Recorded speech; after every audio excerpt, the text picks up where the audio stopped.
the mirror, look at me. I let you get a taste, don't overbite if it's too sweet. I gave her that hook shot, now she look for me. Hit a sweet spot, had her spinning Booker T. You did that for me? No, I'm not rude, but if ladies go first, I hope you practice what you preach. Then we move in sequence. Please keep it a secret. Get the benefits, then break it real. It's just the way I keep it, man. I get fly for me. I get high for me. Don't get it confused, cause you liking what you see. Yeah, I shot for me. Yeah, I ride for me. I treat loyalty the same, but go harder just for me. Nigga, what interpretations? I be with whatever. You don't need the alphabet to know my F and G's together. First you push my button, then you hit a click, then it's off the grip. No Nintendo Switch, man, I'm way too clever. Keep messing around, jumping for them banks. You might fuck around and end up like Trevor. I don't mean a reason, complex of a Caesar. I'm 32 ounces, always measured to a liter. Why you always number 2? Cause we sense the BS. P.S. Arnold Schwarzenegger shades on me looking like a DS. Fresh Jordan 3s and another pair of DS. Cause I just moved to Duce from that VS. Man, I get fly for me. I get high for me. Yeah, I shot for me. Yeah, I ride for me. Don't get it confused cause you liking what you see. I treat family the same but go harder just for me. Man, I get fly for me. I get high for me. Yeah, I shine for me. Yeah, I ride for me. Don't get it confused cause you liking what you see. I treat family the same but go harder just for me. Me. Please believe it, I'm focused on my goals. To achieve you need achievements. A lot of people talking but they really don't mean it. It's ironic how I'm nice at this but really be the meanest. Man, I get fly for me. I get high for me. Hey, yeah, I shine for me. Yeah, I ride for me. Don't get it confused cause you liking what you see. I treat family the same but go harder just for me. Man. For me, for me. For me, for me. What? Huh? For me, for me. For me, for me. For me, for me. I get fly for me. Hey. Yo, what's going on, man? We back another week. You know what I'm saying? First and foremost, I want to say, you know what I'm saying, I'm happy that my sister Stiletto Diva is in good health. You know, last week she went through a little spell, but she back stronger than ever, man. But you know, this your man Bundles here. This your man Bundles here with my So Crooked Opinion podcast with my co-host Stiletto Diva, my sister. How you doing this week? Good morning, bro. What's up? Ain't much. You know the vibes. You back, man. You back. So this week, because we were supposed to do it last week, right? This week's episode is going to be on interracial relationships. You know what I'm saying? There's a lot of people out here that's giving my man Carlton a hard time. It ain't only him though. He's been the main topic though. They've been on his heels. They've been on his heels for years though. Like it ain't like he ain't never had a preference. Right, but is there anything wrong with that? Like, why is it? And it's the sisters that's giving him a hard time. I don't really see too many brothers at his neck. It's the sisters that's getting crazy on him. I think it's only because we feel like sometimes, and I'm not speaking for everyone, because I used to feel that way before I understood the nature that it takes for relationships, period, regardless of the race of it, that our Black men get to a certain status and they need a white woman on their arm. But that's not it. If you do your research, a lot of the times these white women been there for them. It's not like they got big and jumped with a white woman. Nah, these white women been riding for them. So you can't get mad at them. Like, I understand if it's like a Kanye, Kim K kind of thing. Yeah, I would be upset. Explain to me the difference between you just kind of did. You were saying that she's been with him for years or whatever. But why is it that, from what I've seen, it's like the sisters come at the brothers crazy, but the brothers don't really get crazy when a black girl go and get her a white man. I don't really see too many brothers getting real aggy about it. The way women get aggy about it. Allow y'all to get loud with it, but y'all gonna give that woman, y'all give her grief. You're gonna give her grief. I seen some shade because Eve, she married to a white man. Right. If she didn't have a baby, congratulations to her. I seen a couple of shots towards her and her relationship. But is it as loud? Is it as loud as when black men go get them a white woman? Doesn't matter if it's loud or not. If we say, if I cut you when it's It just does me and matter you, because it's it like doesn't. Because if I cut you, if it's just me and you bleed, or if I cut you in front of 1,000 people and you bleed, you still bleeding, right? that is true. But I'm just saying, as far as the overall conversation, is more so of a disgusting factor when a black man goes and gets him a white woman versus a black woman go like when a black woman gets herself a white man, it's kind of like I understand why she did that. She trying to get the bag or like he like Right. the conversation. Because It's always something. I don't see too many black women with hard to do white men. Like these white men are established. They coming with that good credit score. Oh, okay. See how you see how you able to say that? See how you able to say that? Now if a brother was to say That's that, not nice. if a brother was I'm to say kidding. that, I'm so kidding because they are so. Here you go, you hyping it. Don't do that. Don't do that. Don't do that. But you know what it is? It's such a slap in the face because from birth, black men are cared for and nurtured by black women. okay. Growing up, you are surrounded with black women. When you speak of strength, you speak of your black woman or the women in your life that raised you. So with all of this positive black things around you with our black women, you get to a certain status and it's just like white girl, enter white girl, like a trophy. Like it's a status thing. Like you reach this, like the crescendo and you have, boom, a white woman. That's when you it. It So shouldn't be that.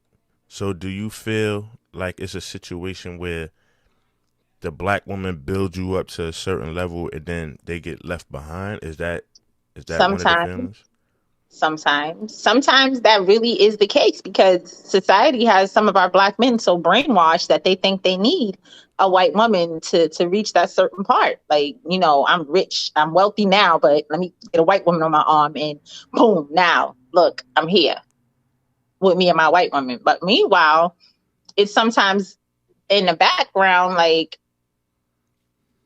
you was just with a black woman. Like you was talking about how when it was so hard and you had this woman by your side and y'all were doing it together. Where did she go? So it's like a slap in the face sometimes when that does happen. Because I just think that I'm fine with it. If you had you a white woman and she was down there in the trenches with you and y'all built together, I think that's beautiful. I think it's beautiful relationships overall that anybody could build within a relationship. It's a wonderful thing, regardless of the race. But Okay. when you drop in your black woman because you think a white woman on your arm is going to make a little bit better your look, if it's going to, you know, gloss your look over a little bit, I think that's corny. Like, All right. What about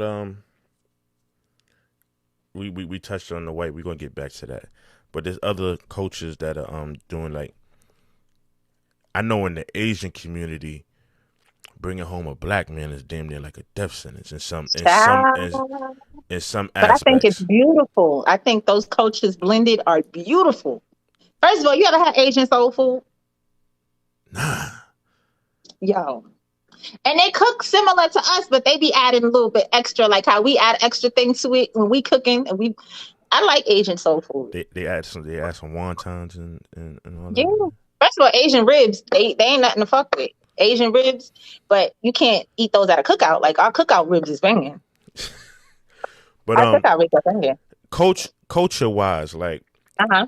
when it gets into like marriage and connecting the families and things like that, whether it be white, Asian, whatever. Right.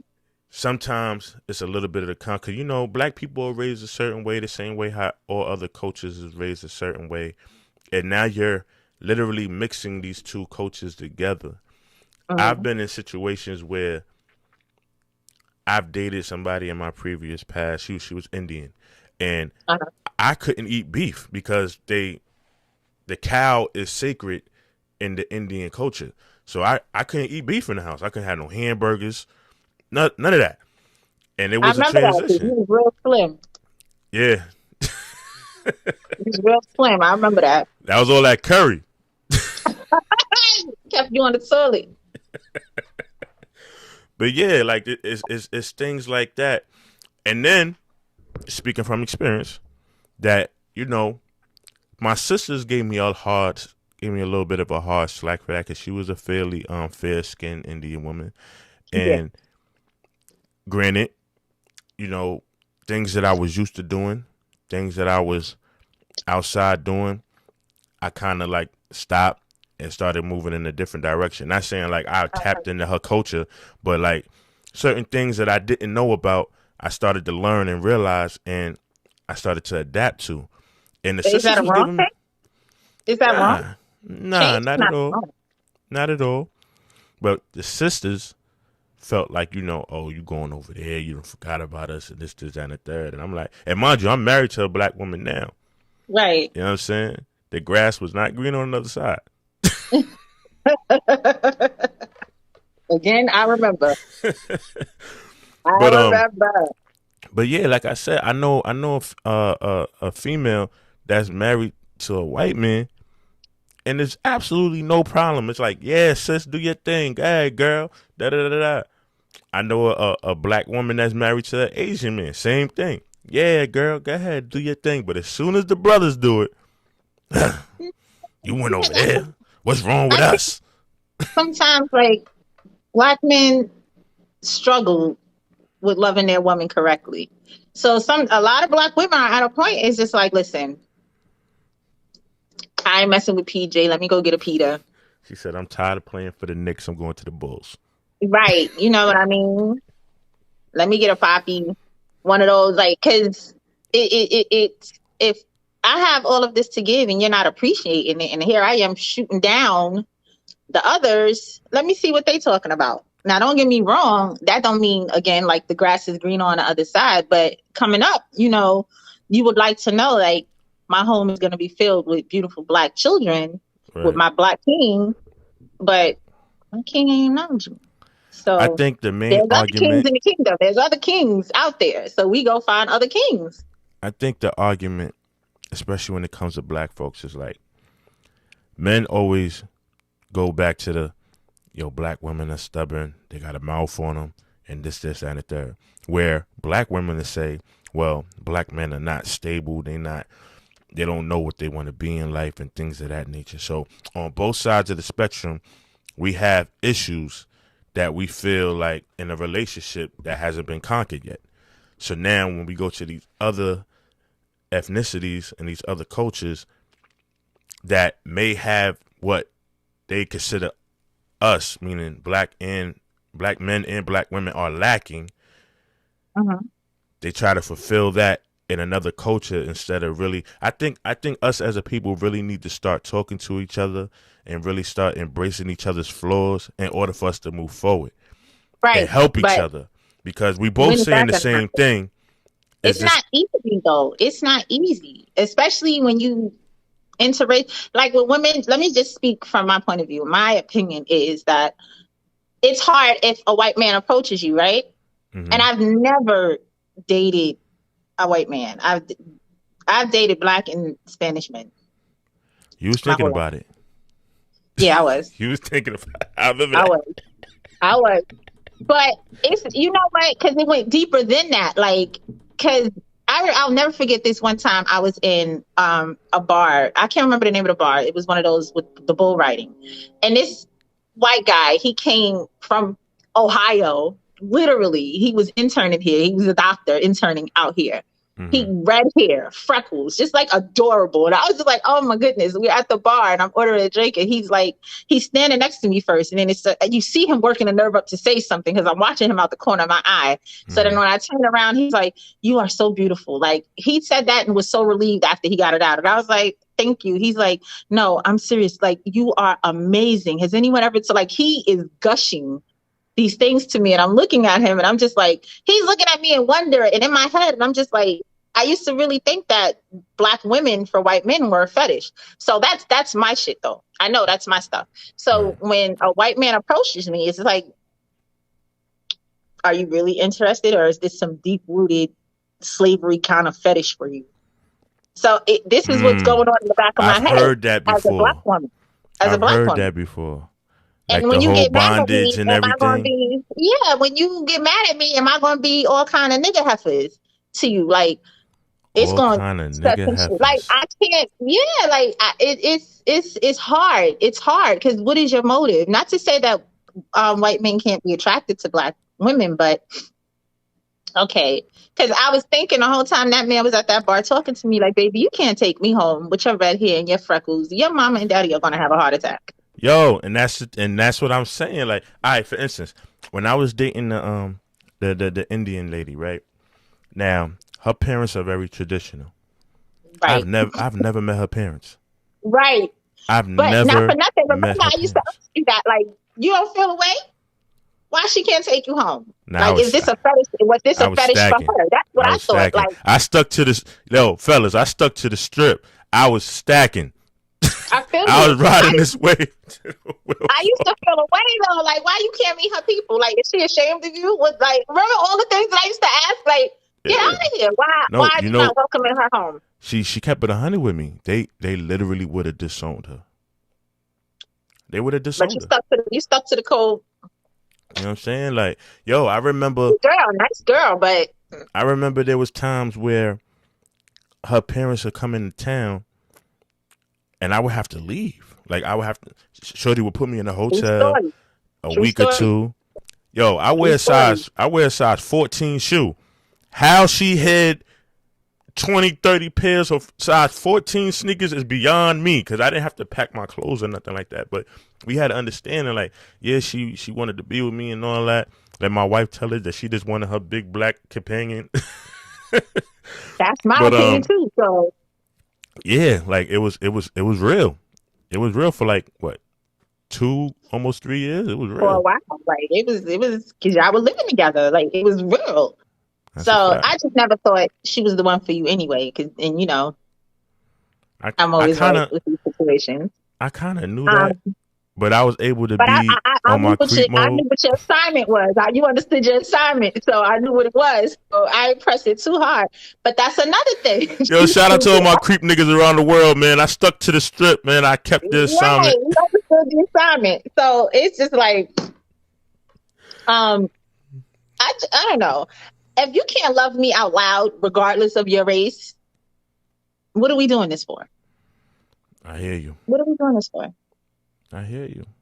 Because for instance, even like with certain, I'm gonna tell you a funny story.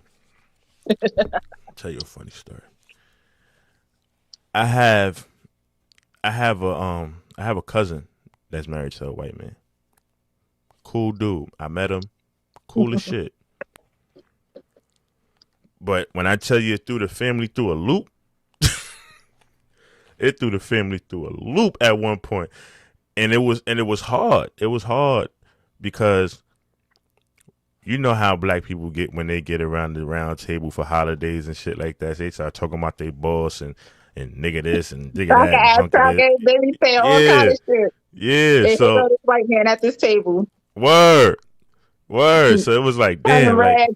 we can't have the same conversations we was having. Yeah. And I don't want to filter myself. I used to ever date a white man, marry a white man, bring a white man home. He's gonna get the ultimate pep talk. Like, let me tell you, my love. First of all, my family has no filter, and my family is one of those families. I don't know who you're around. We're gonna be who we are. Right. You know what I mean? Absolutely. And we're gonna say what we say. Right. And if you don't like it, you're free to have a rebuttal, but they're gonna tear you up. So first of all, you gotta have a thick skin, regardless if you come around my family. That's a fact. But bringing a white man, like, listen, you're gonna hear a lot. You might feel the way, but until you are really in the family, we can have a conversation on the ride home. Don't let nobody disrespect you. If you feel like they clapping at you, clap back. You got to be quick with it. But clap back. clap back. Just don't call nobody no niggas. Just don't do that. Yo, whew. But you gotta conversation be over real quick. right. Like, okay, now we gotta move the furniture, and let off. You don't get this white out my house. Pause for a second. Let me ask you a question. I need to ask you a question right now. And I need you to be honest. Let's just say you was dating a white man or anybody from another ethnicity that has like a stigma name that is negative. If your family is just talking and they're talking their regular talk, like you said, nobody's going to filter. And they might throw the word cracker, honky around. You never know. But he clapped back with nigga. Who are you holding down?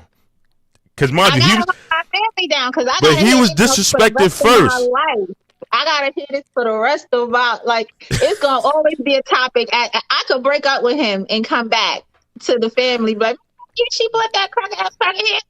What the hell is like? I have to, and I gotta hold them down. Like I gotta See, hold them that's down. Cause then see, they gonna be like, oh, so this what y'all do? Y'all be having all kind of freaky shit, and he be calling you all kind of nigga bitches. Like my family is off.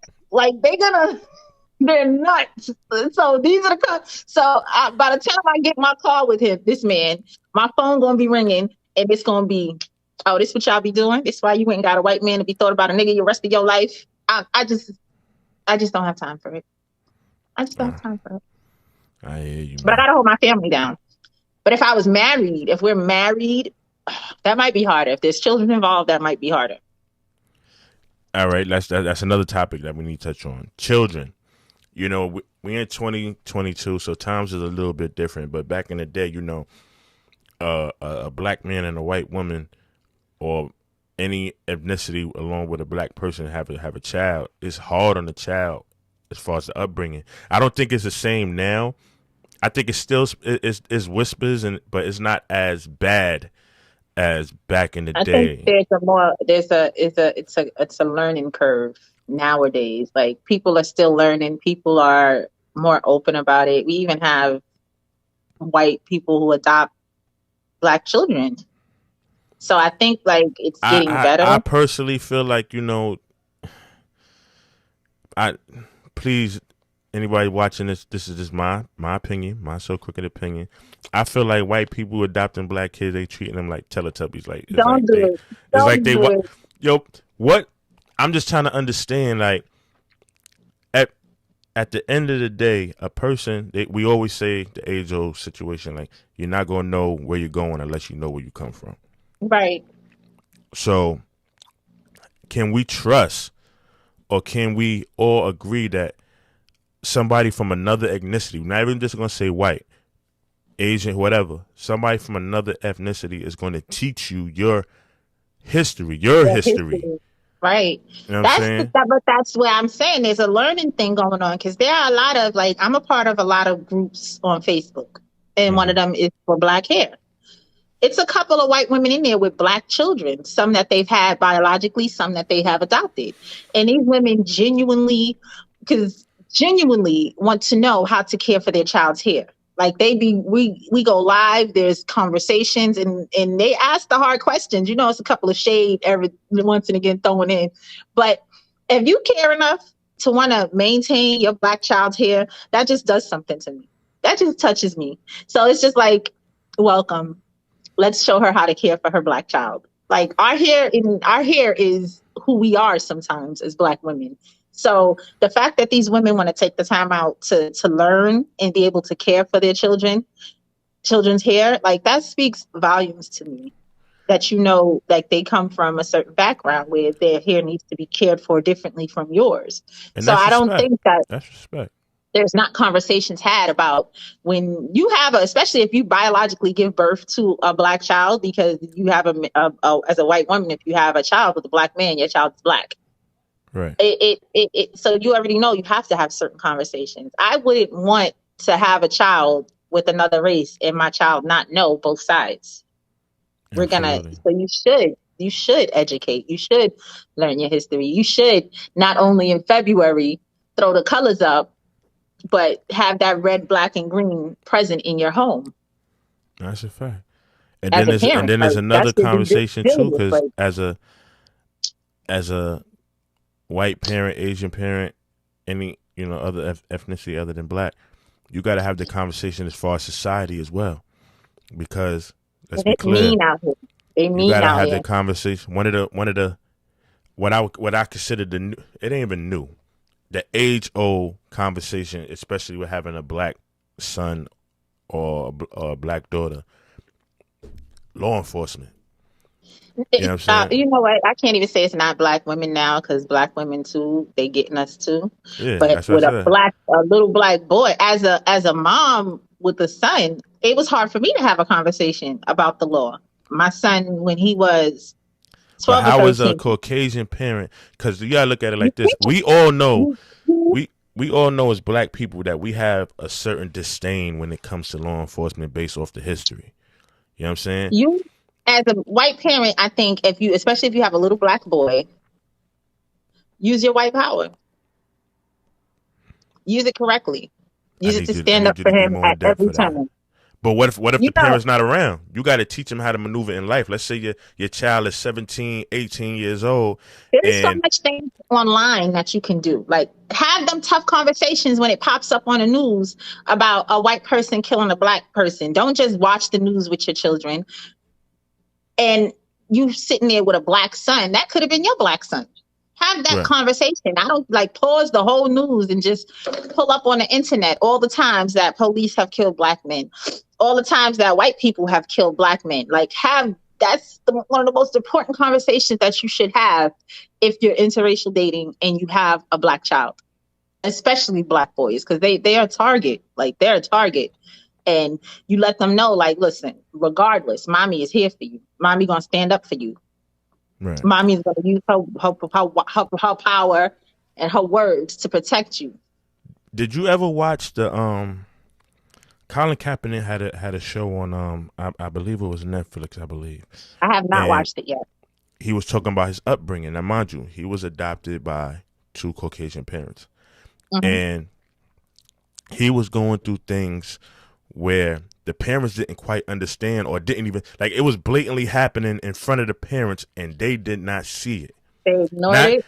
yeah, not that they didn't want to see it, but like the lifestyles, like they looking at it like, oh no, it wasn't like that. This person just asked you a question where he felt that he was being targeted. So it And was at a it certain was a age, you got constant to have tug that of war. conversation. You have to have that conversation with your parent at a certain age. Like it's never ever ever going to be seen from how you see it when it Right, concerns me. right. You can't ever tell a person how to feel, but you definitely Jazz, not what's going up, to see in Jazz? turn of a black person how to feel about anything. Right. So if you clashing with your white parents, you have to listen. We're not going to ignore this. So apparently, if that happened, it was some stuff in the household being ignored with him coming up. They weren't having conversations with him. Yo, I'm telling you, like You even when got to I was be watching super it, woke as even white something people as adopting a black child. You got to be super woke. You you gotta gotta be like, cause eyes you wide have open. to. What super open? You gotta have that third eye locked in, But now locked in. I'm glad that Jazz is in the building. I hope she's still here with us. How do you find a common ground with your culture and what you know and the black culture, whether it be through wife, husband, or adopted child, whichever may have you? Both sides got to tap in. You know what I'm saying? At the end of the day, both sides got to tap in. Like we just spoke on as far as the cops situations. It go Mhm. even further than the cops. It go with employment. It go with region, area where you grew up at, depending on where you at. You know what I'm saying? You got some towns that is super duper racist, and if you growing up in those type of towns, it seems like you gotta kind of like hold your kid hand a little bit because you never know Man, what might happen to your kid when you he know where step I'm at. outside. You know where I'm at. You know where I'm at. Even growing up, I was so happy that my name is what my name is Mm-hmm. because you never know what you're gonna get with my name. Putting my name on an application, I'm getting a call back. Right. I'm getting a call back. And that's just not to say like our other ethnic names aren't amazing and beautiful, but Khalif and Muhammad and Shaquanda and Shaqualisha, they're gonna have trouble back in the day. Now they're now it's better. But back in the day, they would have had trouble putting that. They gonna go right past that application because of your name. It used to be that real Yeah, but even back in the even day. in even in the workforce, like in some aspects, we already know like some jobs will take the very fair skinned individual just to say that they are diverse in their employment. But Mhm. we all know why they did that or whatever. Right. And then it's not even just the white folks. When you a mixed child or when you in an interracial relationship, you got to deal with the backlash from us too. Let's not even put all the stigma on or all the blame on the white community. The black Right. community give you a hard time too. Oh, little redhead, little light skin, and all that. You know how that was a battle coming up. Like, it's still kind of like that colorism shit is still prominent in our lives. Like, it's crazy. Kids used to get beat up. I mean, they probably still do to this day, but kids used to get beat up bad just for being light skinned. Right. I didn't even, like, as brown as I am, I always wanted to, like, I used to tell people that I was dark skinned. Like, I think dark skin is beautiful. Like, I think I used to always want to be darker. Like, every time I'm on vacation, like, I come back so dark and I love the skin that I am. Like, but I never cared to be like the light brown girl, the brown girl. Like, I think black is beautiful. Like, dark skinned men, I think, are beautiful. And coming up, I used to tease, like, I got a dark, my cousin, they dark is, I don't know what, like, I used to cut their ass, call them all kind of blackies and all, and that's in the household. Like, this is the stigma in a black household, like, too dark and you're gonna be crazy. My grandmother, she used to tell me when I was young, stop drinking coffee, because I used to like coffee as a kid. Coffee gonna make you black. Stop drinking coffee. I didn't get that. I did not get. I'm serious. They said coffee gonna make you black. I swear to God, my grandmother used to say, you drink too much coffee. She was just trying to keep you off the caffeine. That's I don't know, but look I can't believe Grandma cold-heartedly believed that, man. She was just trying to keep you off the caffeine. Thing to be black or to be black skinned. It was a saying back in the, look it up. It was a saying, coffee will make you black. Like, my grandma would say it to me. I think the reason why, at least for back in the day, black was looked at in such a negative light based off society, because it was, you knew, you being dark skinned, it was harder for you to get it. Like, if you was at the same interview with a light skinned dude, you pretty much knew it was a rap. Mm-hmm. You know what I'm saying? Then you got to deal with, the police brutality. When you discolor skin, you already know you got to move extra cautious around the police. Yeah. You know what I'm saying? Just everything across the board as being a black man or woman in society in those times was hard. At one point in time, it was dangerous. I never got upset when you would read the history books and it would speak of black people passing because of their fair colored skin. Who would willingly want to be killed? Who willingly wants to go into a situation where they're going to get beat because of the color of their skin? It happens all the time. Here's the one thing. You ever notice, and this was for anybody watching this, you go on YouTube and just type in random cases, whatever. When a 17-year-old gets locked up, when it's a white boy, they say this kid, this boy. Black kid, 16, 17, this young man. There's power in words. Right. Why go from a thread on Twitter that what was it? I want to say it's Driving While White. And it's like a whole Reddit thing. And it's white people telling situations of what happened to them while they were 14 or 15-year-old joyriding in a car and getting stopped by the police versus a 14, 15-year-old black person joyriding and get stopped by the police. Mm-hmm. The white kids go home. The black kids go to jail. Absolutely. That's the one thing that I do appreciate about now. Like, there are white people who are stepping up and using their white power for good. And they're being vocal about it. And they understand, and they tell us, like, I'm never going to be able to feel what you felt or even ever understand fully what you go through, but I'm here for you and I'm going to stand up. All right. We got a comment from Jazz. She says, colorism is sad within our community, and we're responsible for holding That's a fact. onto it and eliminating it. That is true. Yeah, Jazz. I saw that movie passing. I saw that movie. It is because back in the days of slaves, the house Negroes were the fair skinned ones sometimes in the house. They weren't in the fields. Right. There's still some black people today who actively living the colorism life. Like they go outside, and if it's too much sun, they throw it on a sun hat because they do not want to get dark. Right. Absolutely. And they teaching their children these things. Absolutely. It's sad, man. And from the time they come out, especially sometimes the women, oh, don't have no nappy hair. That's what I don't understand. Because for me, I love natural hair. However the hell it come out your head, that's what I like. You know what I'm saying? I take care of my hair. Don't get me wrong, because I have really curly hair under my wigs.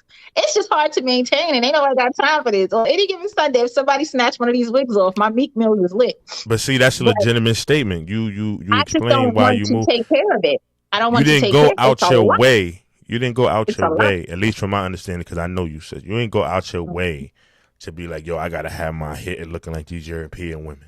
There's some sisters out here that really will not come outside. I'm talking about they will not come out that apartment, let alone answer the door, unless they shit is laid. You can catch me every once and again. You can catch me in my natural hair. You gotta be quick though, because few and far between. You'll catch me with it. If I do a wash in a good condition and in my curls, I like how they look, I'll go outside. But it's hit or miss with me and these curls, because sometimes they act right. Sometimes they be like, no, girl, it's fitted day, or let's just throw 3 braids in it real quick and put a wig on. There was a situation. We're gonna step back into the whole police thing. There was a situation where me and my nephew, your son, I think we was going to the store or something, and we was headed to the car, and these cops pulled up on us. So when they pulled up on us, they pulled up relatively aggressively, and I told them, I said, listen, that's my nephew. He's a child. The cop looked at him, asked him for his ID. I said, sir, he's a child. As soon as they see black kids, don't let it be a tall black kid, a tall black boy. But I'm telling the officer, like, yo, he's a child. Like, I think Jeremiah at the time was maybe 14, 15 or something like that. He's a child, officer. Talk to me. Here's my ID. This is my car. Boom, they don't boom, care. Boom, boom. And I felt so bad because Jeremiah understood what was going on, but he was kind of in shock, and it was pissing me off. He was terrified. He was terrified. And the cop showed no remorse. None. But I understood what the situation was. Have with him are crazy, because to him, police are supposed to help you. Right. He asked me in the car. He was like, yo, unc. I'm like, yo, listen, let's just get in the car. But I was hot. I was hot. Like, I'm like, damn, like. And then on top of me being hot, I can't really voice it because I understand the situation. I can't get loud with these officers, because if it's just me, I talk shit all day. Like, I want to beat me up, take me to jail, whatever. But my responsibility, I got my nephew here with me, so I can't really get off what I really want to say. Mm-hmm. And he kind of didn't understand that, because he was like, why they was talking to us like that? And I'm like, yo, listen, we're going to talk about it when we get in the house. But it's a respect thing with him. Like, he knows to speak to people with respect, and he expects people in turn to speak to him with respect. So here it is, a person that people call to protect them. He, at that and another situation that he was in, changed his whole views of police. And then he started watching, and he gets obsessed with it. For those that don't know, I have a young adult who's autistic. So he was fixated on that for months, Googling stories on YouTube, watching it. And that was his way of processing. And I'm telling him, like, not all cops are, because we have cops in our family. So not all cops are going to be like how our family are. Right. They're not going to be fair. It's sometimes you're going to run across the black cop, and you would think would have a code in dealing with another black person, but they don't, because they work with these white folks, and these racist white folks sometimes put that on to this black man. So he feel like he got to be extra hard and extra tough on his people. And sometimes it get out of line. It's not an excuse, but it sucks. It sucks. And I hate that for my son. And I hate that I have to tell my son, if he's going outside, don't put your hoodie on your head. Don't keep your hands in your pocket. That's crazy. When he was still young, cops pulled him over, him and his friends, and were questioning him outside on the street about a robbery that happened in Brooklyn. And the conversation that I have with my son, and I tell him anytime he's going out, When you're speaking to police, put your hands at your side. If you want to get to your phone, you let them know. And if they ask you a question, listen, this is my name. My mom's name is this. I'm autistic. Can you please go in my pocket and get my phone and call my mom? Call my mom. Unfortunately, sometimes they're so aggressive, they probably won't even let him get that out. God forbid. God forbid. But in those kind of situations, I tell him, you have to be vocal. Let them know, please call my mother. I'm not reaching. I said, don't go in your pocket. Don't reach for nothing. Keep your hands at your side. Now, see, that's that. Tough. See how we're having. Now, we just spent about a good 10, 15 minutes just talking about how to deal with the police. Are these interracial relationships coming together for their children, if they have any, and having these conversations, but giving them both sides of the spectrum? Because at the end of the day, the black parent is going to give off what they have experienced. Yeah. And the white parent is going to give off what they have experienced. But the main objective is to come up with the perfect process, because you kind of got the advantage where you got both parents that's been on both sides of the spectrum. Now you have to blend this together but to come up with the most positive outcome. Your mixed child and be like, oh, their parent is white, let me take it easy. No, but we also know that, you know, when you fair skin as far as being black, the cops are not. I don't know what it is with police. It's just like our skin tone just intimidates them. It literally intimidates them. We power. We are power. Point blank, period. Black people are power. Jazz said it's sad when the time comes when you have to explain to the children of color because they're so innocent. That's a fact. It's like taking their innocence away. That's a fact. It's removing those rose-colored glasses off their eyes and like, listen, this is what we're going to have to deal with. Yes, there are cops who will kill you because you're black. And they'll get away with it. Yep. There are cops who will beat you because you are black and get away with it. Absolutely. It's going to seem like sometimes you don't have no wins. It's crazy. It's heartbreaking. It's heartbreaking. All right, now I got a funny question. Let's ease the tension a little bit. Let's have a funny question. Who's the DJ at the wedding? Is it Jeff or is it DJ? Is it DJ Alamo? Which one is it? Because don't do that. Because let me tell you something. I like a lot of these white groups out here. Like on the low, like my music style is my music. What? You like Bon Jovi? My dad does. I like Gwen Stefani. Okay. Alanis Morissette. Like I like the old. I can't tell you anything about these new groups. I like NSYNC. I love Justin Timberlake with NSYNC and without them. Now I've been to some ghetto ass weddings. Is John and Nicole gonna be cool with listening to Juvenile back that ass up at the wedding? Are they gonna be cool? If I marry a white man, he gonna have a little bit of juice with him. He gonna have a little bit of season. So he gonna fuck around, get on the mic, and spit some bars. Yeah, like, listen. He's gonna soak up my soul. There are some songs that are relatively defensive, and you can't sing. You just can't sing the N-word. You can't sing the N-word. You could rap along with us. When it comes to that N part, you be like, start humming. Here's something funny, right? Start humming. Don't say that word. Check this out. Here's something funny. So, I work at the bar scene, and there be dudes and females that come in there, and there be a lot of interracial relationships at my bar. And there's this song by Chris Brown, and the lyrics are basically he says, oh, I can say the N-word without mine.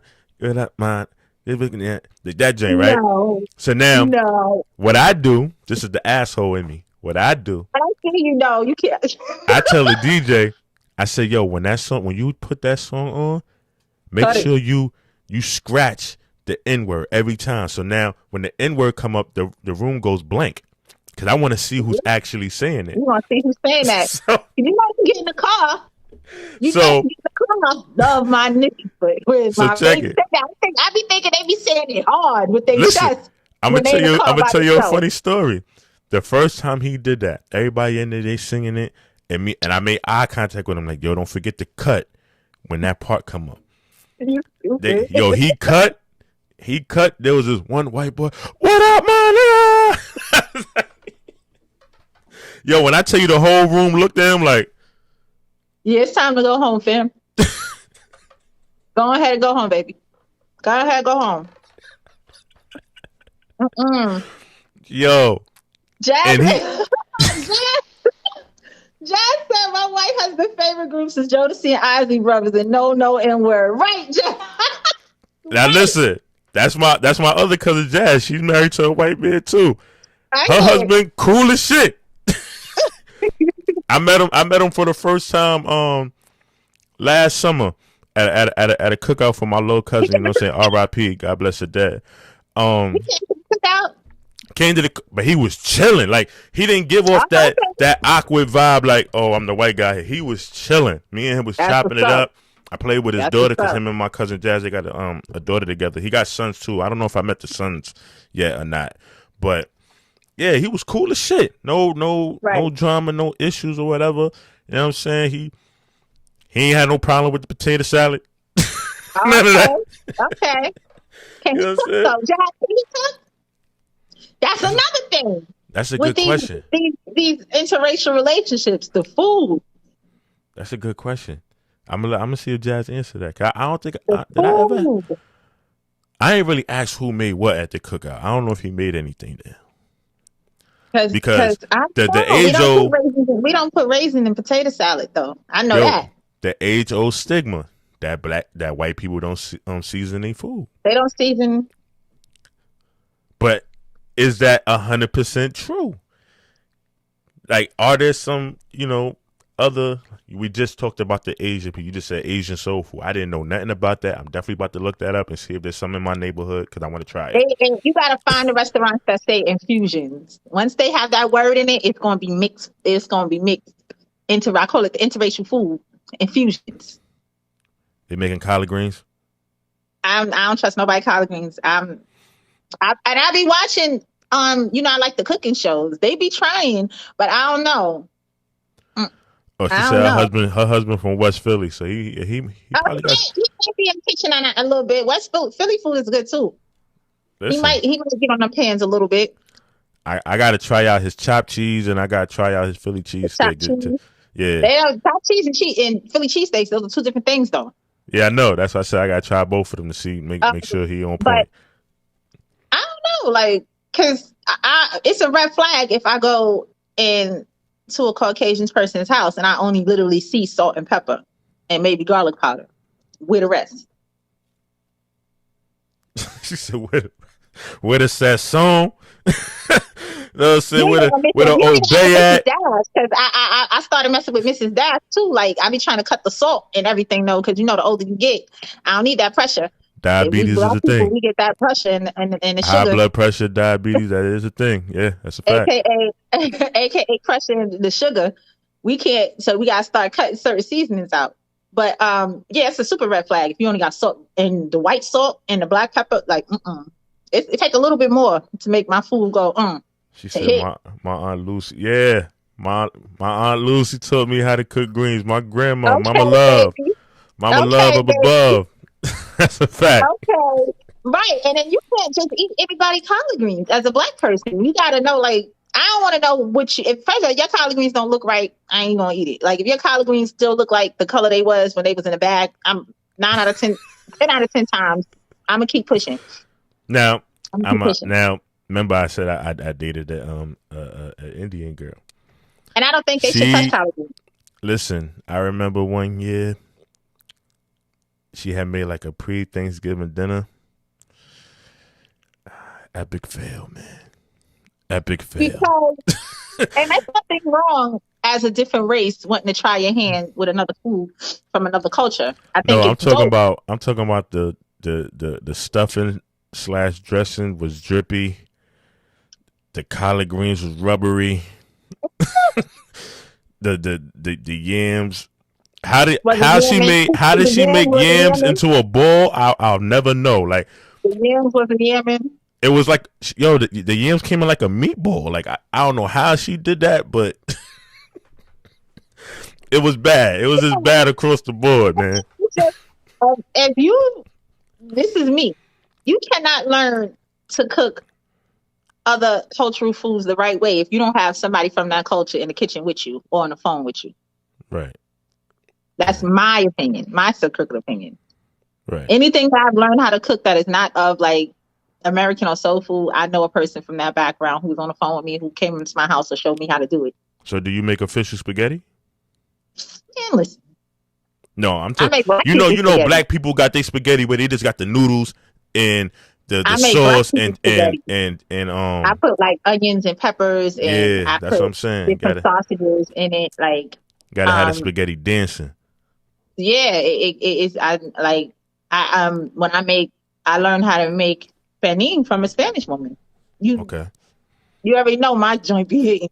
That sazon, that Tastes like the spot. bacalao, Tastes like the spot. that mosque pollo. All that. Multicultural letter, what they call me. Multicultural letter is what they call me. I cook it all. I mean, listen, you got to do it. You got to tap in. I think that's the basis of this conversation. You just got to tap in. Everybody, us in the world, we got to learn how to tap in. I think the world would be a better place if we all just learn how to tap in. It start with food. Food brings people together. I used to go to these get in the kitchen and talk it out. Let's do this. When I was living downtown, they used to have these block fairs. Multicultural block fairs where they have food from different cultures and things like that. I love those. And I was a little pig-headed when I went down there because I'm looking at stuff like, yo, what's that? What's that? You eating that? Where'd that come from? Things like that. And it's real when you step outside your box. It's super real because stuff that you would be like, yo, I'm never eating that. And then when you taste it, it's like, oh, this shit is actually good. I did that when I was young. My mother married a Trinidadian man. So first of all, my family going over to his house, my aunts, me, my grandma, my grandfather going to meet his family before the wedding was hilarious. Right. Hilarious. She put her foot in that food, but initially we were standing around like this. Who? Rody? What you call that? Cook up who? Yeah. Cook up rice. Yeah. It get real. Like, curry who? We was looking around. And there's a certain way that you eat the roti. You can't just grab the roti. Like, you gotta. Like, we was, and what is that? It's collard greens. It's not called collard greens, though. It's. Oh, they had a different name. They remixed it. It's really good, though. It's really good. And we was like, yeah, I got no chicken, fried chicken. Like, we was really standing. I remember, and I was 6 years old. I can vividly remember how my family was with his family. We weren't rude about it, but we was just like, yeah, we definitely gonna. It was an uncomfortable situation. His mom was so welcoming, and she's like, no, taste it. Come in the kitchen. Like, and then my stepfather was like to me, just do it, just taste it. And I'm like, yeah, because I think that's universal in any household. It's a form of disrespect when you don't taste the food. Right. Yeah, so like being polite, but once we tasted, like, oh, all right, and you can't. First of all, and they were from Brooklyn. It's just certain food. Now I know. I rep the Bronx hard, but I don't really think. I think the most banging Caribbean food comes from Brooklyn, and I'm gonna deny it. We're gonna bleep that part. When we live. We live. No, We live there. You can't take that back. I don't be bigging up Brooklyn. I don't be bigging up Brooklyn.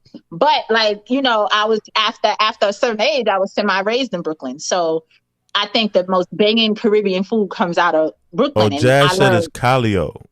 If I'm saying it right. There it is, Callaloo. Thank you, Jazz. Callaloo. Yo, baby. Wait, Callaloo is collard greens?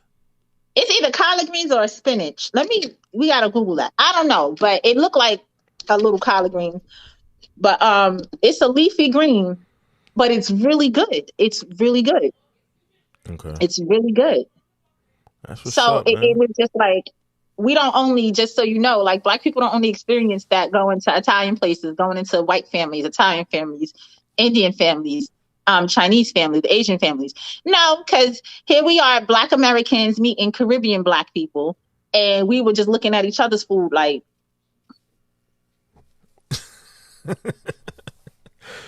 It was Listen, just like, it's no, black on black situations too, because right. not every black person know how to cook soul food. Let's be clear. That is true. Let's be clear.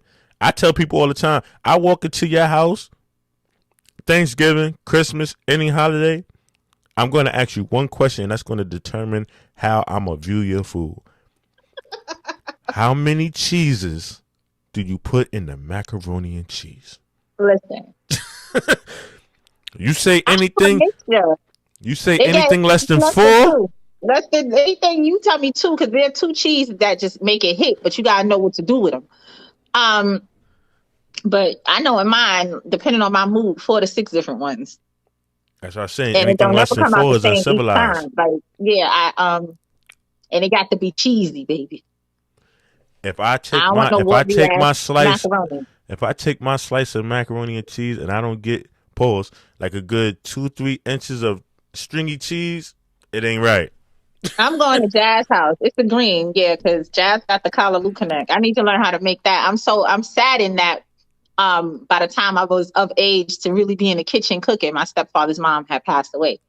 R.I.P. to God her. Like, bless. she was amazing. Like, God bless. oh my God, her food was amazing. Like, my stepfather taught me how to make curry chicken. He make the roti in the house.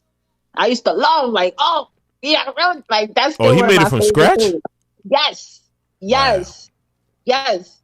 The Wow. roti skin, man, we got a love affair. You hear me? See, It is, that's another level of interracial relationships. You know what I'm saying? It ain't always just about other, it could be your own people, cause let's be clear, like yeah. Jamaican That's people are still black. But their mhm. cultures are different. Even with Culture African wise. food. Where African Yeah, food is I different. have not made that step yet. I'm not gonna even lie and sit up here and say I ever, because it's two. It's African food and it's Haitian food that I've never tried. Um, I've had I African keep food saying before. I'm because I want to try the griot. I think it's called with Haitians and African food. I'll be watching the YouTube mukbangs with them, but I just be like, all right, one day I'm gonna work up the nerve and I'm gonna eat it. But because I'm scared. Like I'm funny with it. Like, That's a fact. All right, all right. So listen, at the end of the day, this topic was very good. Everybody just need to learn how to love each other, embrace each other, whatever ethnicity, and whatever season your culture, food. whatever religion, anything. Just learn to love each other. Cause you'd be amazed about what you could find out about each other when you take the time to really learn. You know what I'm saying? That's all I got to say for Absolutely. the day, man. It's your man Bundle. Sis, you want to close out? I just want to give a shout out to Jazz. I need some of that kalaloo from your neighbor. I'm losing all my information. You can even drop it off to him. He gonna bring it to me. Thank y'all for tuning in and You listen to actually our so closer to quick her than I opinion. am because she's in Philly. Oh yeah, I can pull up.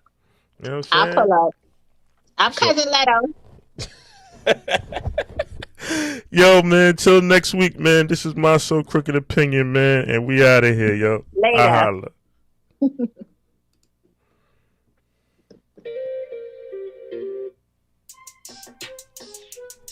Yeah. For me, for me. I just passed the mirror, look at me. I let you get a taste, don't overbite if it's too sweet. I gave her that hook shot, now she look for me. Hit a sweet spot, had her spinning Booker T. You did that for me? No, I'm not rude, but if ladies go first, I hope you practice what you preach. Then we move in sequence. Please keep it a secret, get the benefits, then we can.